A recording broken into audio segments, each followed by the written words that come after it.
Also got to do some interesting research, and one project I worked on was looking at the impact of a birth plan. Birth plans were becoming very popular at that time, and I saw some online comments saying that, well, if you have a birth plan, your birth will go better with less intervention. And I was like, oh, that sounds like a good thing. But then you would talk to the labor and delivery nurses, and they would all roll their eyes when someone came in with a birth plan and say, well, everything that's specifically on that birth plan that the patient wants to avoid is what they're going to end up having. I went down and I categorized, how long was it? What specific things were addressed? So it was really interesting to see what the trends were, and they really haven't changed. Did they need forceps or vacuum? Did they have a postpartum hemorrhage?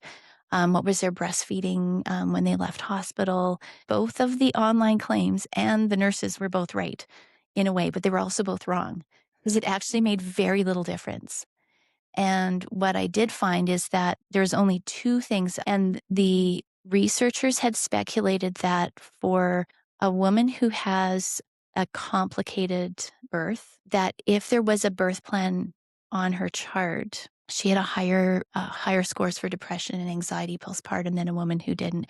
And their thoughts were that maybe the birth plan was setting her up for an expectation that this is how my birth is going to go, and I have control over A, B, and C.